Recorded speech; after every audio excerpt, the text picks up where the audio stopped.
여러분 반갑습니다. 9월 16일 맥체인 성경 읽기 시간입니다. 오늘 함께 읽으실 말씀은 사무엘하 12장, 시편 64편, 65편, 에스겔 19장, 고린도후서 5장이에요. 네 군데 중에 오늘은 65편 말씀 제가 같이 좀 보려고 합니다. 65편이 참 은혜로운 말씀인데, 그러니까 하나님께서 우리에게 주시는 물질적인 은혜와 영적인 은혜를 함께 노래하는 영육간의 은혜를 감사하고 찬양하는 그런 시편이에요. 이런 시편을 잘 보시고 묵상하고 기도하시면 우리에게도 물질적인 은혜와 영적인 은혜를 함께 주실 줄로 믿습니다. 하나님을 잘 모르는 사람들은 그렇게 생각을 해요. 진화론 때문에 그렇죠. 땅과 자연 만물은 저절로 생긴 것이고, 그리고 사계절도 저절로, 자연적으로 저절로 바뀌고, 그리고 비도 계절 따라 저절로 내린다고 그렇게 생각을 합니다. 그런 바탕에서 농사를 잘해서 많은 수확을 거둔다고 하는 것은 농부가 좋은 농법을 따라서 농사를 자기가 열심히 잘한 거죠. 지혜롭게 잘한 것이기 때문에 풍성한 수확을 거두었다. 그래서 뭐 감사할 이유는 없어요. 스스로 잘해서 그런 거니까 그냥 자랑스럽고 자랑하고 그렇게 하죠. 그게 이제 하나님을 모르는 농부들의 마음일 것입니다. 감사할 이유가 없죠. 그런데 이제 우리가 예수님을 믿고 구원받아서 하나님의 자녀가 되고 나니까 성경을 통해서 혹은 성령의 감동을 통해서 창조주 하나님께서 하시는 일들을 이제 깨닫고 나서 보니까 그게 그렇지 않구나. 그렇지, 저절로 생기고 저절로 돌아가는 것이 아니구나. 내가 하는 것보다 하나님께서 하시는 일이 훨씬 많고 그 바탕 위에서 내가 조금 하는 것이구나. 모든 것이 하나님의 은혜가 더 크구나 하는 것을 그제야 깨닫게 되는 것이죠. 자, 시편 65편 9절에 보면 뒷부분을 먼저 보겠습니다. 앞부분은 영적인 은혜예요. 뒷부분은 물질적인 부분 먼저 보겠습니다. 9절에 그러니까 우리가 이제 땅에 대해서 생각을 할 때 땅을 하나님께서 돌보신다는 거예요. 땅이 저절로 그냥 있는 게 아니고 하나님이 그 땅을 돌보신다고 하는 거예요. 농사 지을 땅을, 씨를 뿌릴 땅을. 그러니까 하나님께서 땅을 돌보셔서 물을 대어 심히 윤택하게 하신다. 그리고 하나님의 강에 물이 가득하게 하셔요. 이같이 땅을 예비하신 다음에 그 땅이 예비가 되어 있어야 되는 거죠. 예비된 땅이래야, 윤택한 땅이래야 농부가 씨앗을 뿌리면 잘 자라고 열매를 맺는 것입니다. 이 땅이 너무 척박하면 아무리 씨를 뿌리고 해도 되질 않아요, 농사가. 하나님께서 적절하게 물을 대시고 여러 가지 방법으로 이렇게 하셔서 땅을 다 준비를 시켜주시는 거예요. 그래서 봄이 되어 농부가 물을 내고 이렇게 씨를 뿌리고 하면 거기서 이제 풍성한 곡식이 열린다 하는 것입니다. 땅을 하나님이 돌보신다는 사실을 여러분 기억하시길 바랍니다. 그렇게 하는 거예요. 그렇죠? 예를 들어서 이제 우리나라는 그래도 기후가 좋은 편이잖아요. 이번엔 비가 좀 많이 와서 고생을 한 편이긴 한데 전반적으로 보면 예를 들어서 아프리카 지역이나 중국 북부의 고비 사막 그 지역에 가면 비가 이제 점점 줄어드는 거예요. 사막이 자꾸 늘어나요. 사막화가 된다 그러죠. 그런 땅을 생각하면 비가 이렇게 적절히 오고 그래서 윤택해서 농사를 하면 이렇게 곡식이 자라는 이런 윤택한 땅이 유지가 되는 것, 이것이 하나님의 은혜임을 믿으시기 바랍니다. 하나님께서 땅을 돌보시는 거예요. 그래서 65분 10절에 주께서 밭고랑에 물을 넉넉히 대셔요. 그래서 그 이랑을 또 평평하게 하시며 단비로 부드럽게 해주시는 거예요. 부드럽게 이렇게 해주셔서 그 싹에 복을 주시는 것입니다. 농부가 씨앗을 뿌렸을 때 그게 부드러운 땅, 윤택한 땅이라서 싹이 잘 나는 거예요. 땅이 너무 척박하면 뿌려도 뭐 죽는 씨앗도 많고 겨우 몇 개 나고 그러는 거란 말이에요. 근데 싹에 복을 주시는 거예요. 그래서 자라고 잎이 나고 열매를 맺는 것입니다. 그런 식으로 하나님께서 은혜를 베푸시기 때문에 11절 주의 은택으로 은혜로 한 해를 면류관을 기쁨의 관을 씌워주시는 거예요. 그러니까 주의 길에는 기름방울이 떨어진다. 젖과 꿀이 흐르고 기름진 그런 것들을 수확할 수 있게 되는 것이죠. 하나님, 그러니까 농사를 정직하게 생각해 보면 하나님 안 믿는 사람들 아예 생각을 안 해서 그렇지, 진짜 하나님이 하시는 부분과 농부가 하는 부분을 비교를 해 보시면 하나님께서 대부분을 하시는 거예요. 땅도 준비시키시고 그 씨앗 속에 생명력도 하나님께서 창조하신 거라고요. 그 자라게 하시는 것도 하나님, 농부가 뭐 잡아 빼가지고 길게 하겠어요? 그거 할 수 없어요. 하나님이 자라게 하시는 거예요. 농부가 하는 거랑 그저 계절마다 씨 뿌리고 뭐 김 좀 매주고 또 거름 좀 주고 이제 그런 정도 외에는 할 수가 없어요. 거의 대부분은 하나님이 하시는 것임을 여러분 잘 기억하시길 바랍니다. 농사만 그런 것이 아니다 하는 것이죠. 자녀를 키우는 것도 마찬가지예요. 자녀도 부모가 다 키웁니까? 그렇지 않아요. 하나님께서 하시는 부분이 훨씬 많다.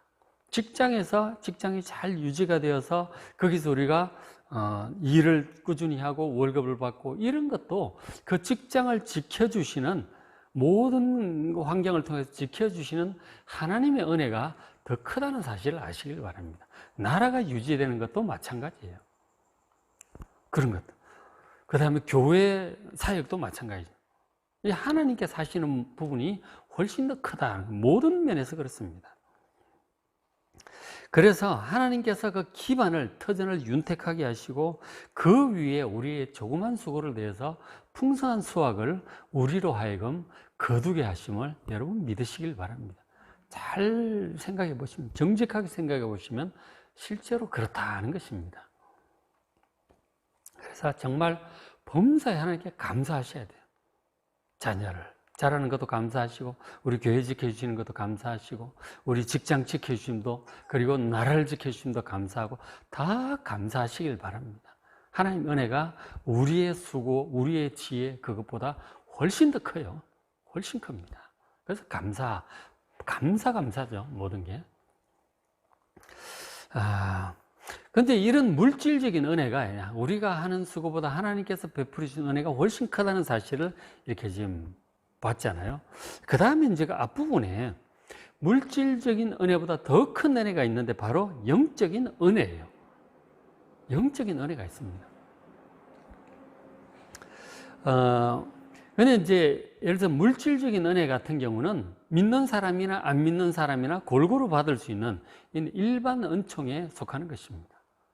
그러나 영적인 은혜는 예수 믿고 구원받아서 하나님의 자녀가 된 사람들만 받는 특별한 은혜예요. 특별 은총이라고 합니다. 영적인 은혜는 구원받은 사람만 받는 거예요. 그것을 여러분 잘 구분하시길 바랍니다. 지금 시편 65편 앞부분에 지금 세 개를 얘기를 하고 있어요. 첫째가 이제 기도 응답의 은혜입니다. 65편 2절에 기도를 들으시는 주여 모든 육체가 주께 나오리이다. 하나님은 어떤 분이신가? 기도를 들으시는 하나님이세요. 자, 그러니까 구원받은 하나님의 자녀들은 수동적으로 하나님께 주시는 것을 그저 받기만 하는 것이 아니고, 살다가 필요한 것이 있으면 적극적으로 하나님께 나아가서 달라고 구할 수 있습니다. 왜? 하나님은 우리 아버지시기 때문이죠. 아버지께 자녀들이 구하잖아요. 아빠 이거 없어요. 뭐 좀 사주세요. 아파요. 뭐 치료해 주세요. 이거 몰라요. 가르쳐 주세요. 힘들어요. 들어주세요. 애들이 그렇게 하잖아요. 자녀는 아버지에게 요구를 할 수 있어요. 하나님께서 그렇게 우리에게 기도하라고 하신 거죠. 뭐든지 필요한 거 있으면 기도해라 하는 거죠. 내가 잘 듣고 있을 테니까 기도해라 하는 것이죠. 대표적인 구절 중에 하나가 시편 81편 10절에 나는 너를 애굽 땅에서 인도하여 낸 여호와 내 하나님이니 내 입을 크게 열라 내가 채우리라. 입을 크게 열라고 하는 것입니다. 하나님 주십시오 하고 입을 감나무 밑에 가서 입 벌리고 있지 마시고 하나님을 향해서 입을 크게 여시고 달라고 하세요. 필요한 거 있거든 하나님께 달라고 기도하시기 바랍니다. 우리 힘으로는 도저히 안 될 것 같은 것도 달라고 하세요. 우리의 인간적인 육신적인 욕심을 따르는 것이 아니라 정말 하나님의 뜻에 합당한 것이라면 얼마든지 주세요. 입을 크게 열고 하나님께 기도하는 여러분 되시길 바랍니다. 때를 따라 돕는 은혜를 얻기 위해서 얼마든지 하나님 앞에 나아갈 수 있어요. 언제든지, 얼마든지, 무엇이든지 기도할 수 있습니다. 차가 막히면 차 좀 빠지게 해달라고, 빨리 차 가게 해달라고 그런 기도도 하시고요. 다 하세요. 뭐든지 기도할 수 있어요. 애들 위해 음식 김치 하면서 김치 맛있게 되게 해달라고 기도하세요. 그런 것도 기도하시고, 물건 살 때도 좋은 물건 만나게 해달라고 기도하시고 쇼핑하십시오. 뭐든지 기도하시길 바랍니다. 뭐든지 기도하시길 바랍니다. 그러니까 물질적인 그런 것뿐만 아니라 특별히 자녀들을 위해서 기도하고, 또 하나님의 나라를 위해서 기도하고, 교회를 위해서 기도하고, 우리 대한민국을 위해서도 기도하시길 바랍니다. 뭐든지 기도하시길 바랍니다. 그러니까 하나님 아버지의 이런 기도 응답을 약속을 믿으시고 좋은 기도를 많이 하세요. 좋은 기도를 하셔요. 진짜 좋은 것, 영원한 것, 진짜 귀한 것, 너무 작은 것, 천박한 것 이런 것만 구하지 마시고 정말 귀한 것, 영원한 것, 아름다운 것, 그런 것들을 기도 많이 하세요. 많이 응답하시고 응답 많이 받으셔서 영육 간에 풍성한 삶을 살아가시고, 또한 동시에 그 응답으로 말미암아 능력 있는 삶을 살아가시길 바랍니다. 기도 응답의 은혜가 있다. 자, 두 번째로 지금 여기서 노래하는 그 3절에 사죄의 은혜입니다. 65편 3절에 죄악이 나를 이겼사오니 우리의 허물을 주께서 사시리이다. 그렇게 다윗이 기도를 했어요. 이 죄악이 문제예요. 우리가 하나님을 섬기고 정말 하나님의 자녀답게 이 세상을 살아가는 데 있어서 가장 문제가 되는 것이 우리의 죄와 허물이에요. 우리가 완전하지를 못해요. 실수합니다. 우리가 천사가 아니거든요. 죄의 뿌리가 우리 속에 있고 우리가 무지함도 있고 연약한 부분이 있단 말이에요. 그래서 죄와 허물을 자꾸 짓게 돼요. 때때로 죄의 유혹에 넘어갑니다. 그런 것들이 하나님과 우리 사이를 자꾸 가로막는 것이죠. 죄가 하나님과 우리 사이를 가로막으면 기도도 잘 안 되고요. 하나님의 이 은혜와 사랑의 통로가 자꾸 막혀요. 하나님과 자꾸 거리가 생기고 단절이 생기는 것입니다. 그런데 이 죄악의 유혹 혹은 속임수가 있는데 이게 생각보다 강해요. 그렇게 만만하게 보지 마십시오. 방심하면 당합니다. 속기도 하고요, 유혹에 넘어가기도 합니다. 그 믿음 좋은 다윗조차도 한순간에 여인의 아름다움에 빠져가지고 간음죄를 범하고 그거 감추고 숨기려다가 결국 살인죄까지 가잖아요. 이 장담을 못해요. 이 죄라고 하는 것은 참 큰 문제죠. 죄가 그렇게 강해요. 그래서 죄의 유혹과 속임수에 넘어가지 않도록 항상 깨어 있어야 돼요. 깨어 있어야 돼요. 우리 마음을 지키고 입을 지키고 눈도 지키고 생활을 지켜야 돼요. 그래야 죄에 넘어가지 않는다 하는 것이죠. 그래도 우리가 인간인지라 때때로 실수하고 넘어질 수 있어요. 뭐 어쩔 수 없어요. 전혀 안 넘어지고 잘 가는 사람은 없어요. 다윗도 넘어지고 모세도 넘어지기도 하고 다 넘어져요. 뭐 어떡하겠어요. 좀 덜 넘어지더라도 좀 덜 다치고 이제 그러는 게 좋겠죠. 많은 어쨌든 실수하고 넘어집니다. 그런 부분이 있기 때문에 그럴 때는 어떻게 해야 됩니까? 회개 기도를 해야 되는 거죠.